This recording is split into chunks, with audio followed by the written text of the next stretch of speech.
Hi అండి అందరికీ welcome to సూజీ స్వీఆర్ బ్లాగ్. సో ఈరోజు మన రెసిపీ వచ్చేసి ఎంతో స్వీట్ అయిన గులాబ్ జామ్.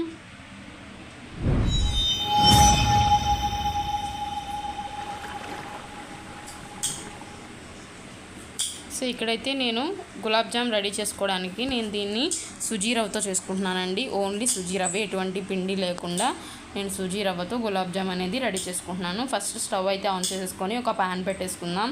సో ప్యాన్ అనేది మనకి హీట్ అయిపోవాలి. ప్యాన్ హీట్ అయిపోయిన తర్వాత ఏదైతే మనం కొలుచుకొని పెట్టుకోవాలి సుజీ రవ్వ అనేది 1 కప్పు వరకు. సో ఇక్కడ మనకి ప్యాన్ అనేది హీట్ అయిపోయిన తర్వాత 1 స్పూన్ వరకు నెయ్యి అనేది తీసుకుందాం. సో ఇక్కడ మనం వేసిన నెయ్యి కూడా మనకి హీట్ అయిపోవాలి. సో మనం నెయ్యిలో ఈ సుజీ రవ్వ అంటే బొంబాయి రవ్వ అనేది ఫ్రై చేసేసుకుంటే మంచి స్మెల్ అండ్ టేస్ట్ కూడా చాలా బాగుంటుంది. సో ఇది మనకి ఇలా బాగా హీట్ అయిపోయిన తర్వాత ఏదైతే మనం 1 కప్తో బొంబాయి రవ్వ కొలుచుకొని పెట్టుకున్నానో సో దాన్ని అయితే ఇలా వేసేసుకొని లో ఫ్లేమ్లో మనకి ఒక 5 మినిట్స్ వరకు లో ఫ్లేమ్లో పెట్టుకొని దీన్ని బాగా ఫ్రై చేసుకోవాలి. మంచి స్మెల్ వస్తుంది కదా, అప్పుడు మనకి రవ్వ బాగా వేగితే కానీ మనకి టేస్ట్ అనేది చాలా బాగుంటుంది. సో ఇలా మనం లో ఫ్లేమ్లో పెట్టేసుకుని దీన్ని అయితే మనం నీట్గా ఫ్రై చేసేసుకోవాలి. సో ఫ్రై చేసుకున్న తర్వాత దీన్ని ఒక ప్లేట్లోకి సర్వ్ చేసేసుకోవాలి. సో నీట్గా ఫ్రై అయిపోయిన తర్వాత ఒక ప్లేట్లోకి తీసుకొని పక్కన పెట్టుకోవాలి. ఎవరైతే మన వీడియోస్ చూస్తున్నారో సబ్స్క్రైబ్ చేసుకోండి సూజీ స్వీఆర్ బ్లాగ్స్కి. సో ఇక్కడైతే నాకు హీట్ అయిపోయింది. సో బాగా ఫ్రై అయిపోయిన తర్వాత దీన్ని ఒక ప్లేట్లోకి తీసేసుకొని పక్కన పెట్టేసుకుంటున్నాను. సేమ్ ఇలా పక్కన పెట్టేసుకున్న తర్వాత అదే ప్యాన్లోకి నేను పాలు పోసుకుంటున్నాను. సో ఇక్కడ పాలు నేను 1 కప్ వరకు బొంబాయి రవ్వ తీసుకున్నాను కాబట్టి 2 కప్పుల వరకు పాలు అయితే మనం తీసుకోవాలి. ఇందులోకి మనకి ఈ బొంబాయి రవ్వ అనేది బాగా ఉడకాలి పాలల్లో, దానికోసమే పాలు అనేది డబల్ తీసుకోవాలి. ఇలా పాలని తీసుకున్న తర్వాత ఫస్ట్ ఇవైతే మనకి బాగా హీట్ అయిపోవాలి. ఒక పొంగు వచ్చేంత వరకు మనం వీటిని బాగా కాచుకొని తర్వాత మనం ఏదైతే పక్కన పెట్టేసుకున్నామో బొంబాయి రవ్వ, ఫ్రై చేసుకున్న బొంబాయి రవ్వ, దాన్ని అయితే ఇందులోకి వేసేసుకోవాలి. ఇక్కడైతే చూసారు కదా వీడియోలో పాలు అయితే పొంగిపోతున్నాయి, అంటే పాలు బాగా కాగిపోయినాయి. సో ఇప్పుడు మనం ఆ రవ్వని ఇందులోకి వేసుకుంటూ ఉండలు కట్టకుండా నీట్గా కలిపేసుకోవాలి. కొంచెం కొంచెం వేసుకుంటూ ఇలా నీట్గా కలిపేసుకోవాలి. సో ఇలా మనకి పాలలో మొత్తం ఈ పిండి అంతా బాగా కలిసి ఉండలు లేకుండా బాగా ఉడికేంత వరకు మనం దీన్ని బాగా తిప్పుకుంటూ ఉండాలి. మనకి పాలన్నీ ఎగిరిపోయి మనకి రవ్వ అనేది బాగా ఉడకాలి ఇందులోకి. చూసారు కదా, సో ఇలా వీడియోలో చూపించే విధంగా ఇలా బాగా తిప్పేసుకోవాలి. సో ఫైనల్గా అయితే మనకి ఇలా రెడీ అయిపోవాలి. సో ఇలా రెడీ అయిపోయిన తర్వాత దీన్ని అయితే మనం పక్కన పెట్టేసుకొని చల్లారి పెట్టేసుకుందాం. సో చల్లారి పెట్టుకున్న తర్వాత దీనిపైన కొంచెం బేకింగ్ సోడా వేసేసుకొని సో ఇలా నీట్గా కలిపేసుకోవాలి. సో ఆ పిండి మొత్తాన్ని సో కొంచెం వేడిగా ఉన్నప్పుడే మనం ఇలా నీట్గా కలిపేసుకొని బాగా కలిపితే మనకి ఒక ముద్దలాగా రెడీ అయిపోతుంది. సో ఇప్పుడు దీన్ని కొంచెం కొంచెం తీసుకొని దీనిపైన కొంచెం నెయ్యి అనేది వేసేసుకోవాలి. ఇలా నెయ్యి అనేది వేసుకొని కూడా బాగా కలిపేసుకుంటే మనకి సాఫ్ట్గా పిండి అనేది రెడీ అయిపోతుంది. సో ఇలా సాఫ్ట్గా రెడీ అయిపోయిన తర్వాత సో ఇందులోనే కొంచెం కొంచెం తీసుకొని మనము బాల్స్ అనేవి చేసుకోవాలి గులాబ్ జామ్ కోసం. సో ఇక్కడైతే నేను ఇలా నీట్గా కలుపుకోవాలి. మనం ఏదైనా టేస్ట్ మనం కలుపుకునే విధానంలోనే ఉంటుంది. బాగా కలుపుకుంటే మనకి గులాబ్ జాము బాల్స్ అనేవి చాలా బాగా వస్తాయి. సో ఇలా నీట్గా కలిపేసుకోవాలి. సో ఇలా నీట్గా కలిపేసుకొని చిన్న చిన్న ముద్దలు తీసేసుకొని ఇలా చిన్న చిన్న బాల్స్ లాగా చేసుకోవాలి. సో అన్నీ మనకి ఎక్కడ పగుళ్ళు అనేవి రాకూడదు.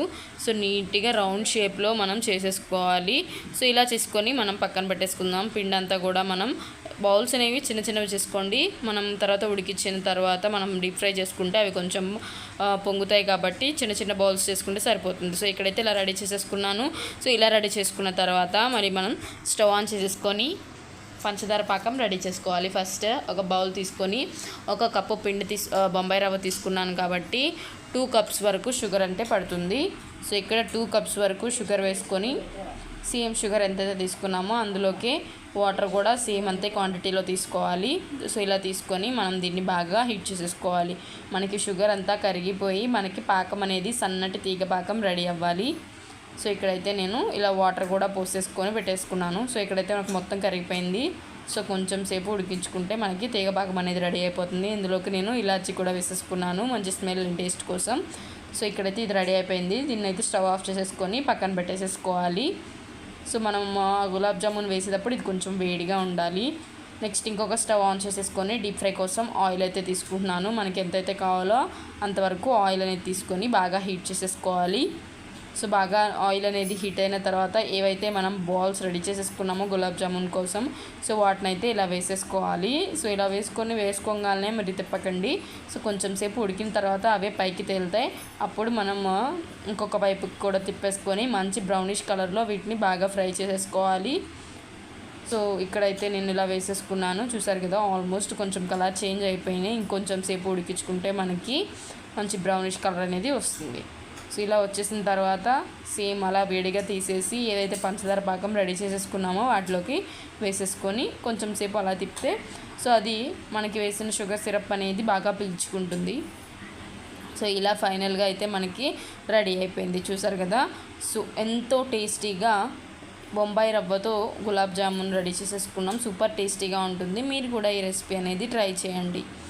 సో ఇక్కడైతే నేను ఇలా వేసుకొని కొంచెం అటు ఇటు తిప్పితే మనకి పంచదార పాకం అనేది త్వరగా అబ్జర్వ్ చేసుకుంటుంది గులాబ్ జామున్. సో ఇక్కడైతే ఇంకా రిమైనింగ్ ఏవైతే బాల్స్ రెడీ చేసుకొని ఉంచుకున్నానో వాటిని కూడా సేమ్ ఇలాగే తీసేసుకొని సో మనం ఆ బౌల్లోకి వేసేసుకుంటే సరిపోతుంది. సో ఇలా అయితే రెడీ చేసుకోవాలి. మంచి బ్రౌనిష్ కలర్లో ఫ్రై చేసేసుకోవాలి. మనకి ఏ పిండితో కాదు, నేను ఇక్కడ బొంబాయి రవ్వతో చేసుకున్నాను. ఫైనల్గా ఇలా అయితే రెడీ అయిపోయింది. నేను అన్ని బౌల్స్ని ఇందులో వేసేసుకున్నాను కాబట్టి కొంచెం కూడా ఖాళీ అనేది కనిపించట్లేదు. సో మీరు ఫస్ట్ టైం వేసినవి తీసేసుకోండి, పక్కన పెట్టేసుకోండి. సో ఇలా నేను కప్లోకి ఇలా తీసుకొని టేస్ట్ చేసేద్దామని చెప్పేసి ఇలా వేసేసుకుంటున్నాను. చాలా బాగుంది ఈ రెసిపీ అనేది. మీరు కూడా ట్రై చేయండి. సో ఈ గులాబ్ జామున్ అయితే మీరు కూడా ట్రై చేయండి. చాలా బాగుంటుంది, టేస్టీగా కూడా ఉంటుంది. సో మాకైతే పర్ఫెక్ట్గా వచ్చింది. సో అంతేనండి, సూజీ రవ్వతో గులాబ్ జామున్ రెడీ. సబ్స్క్రైబ్ చేసుకోండి సూజీ స్వీయర్ వ్లాగ్స్కి.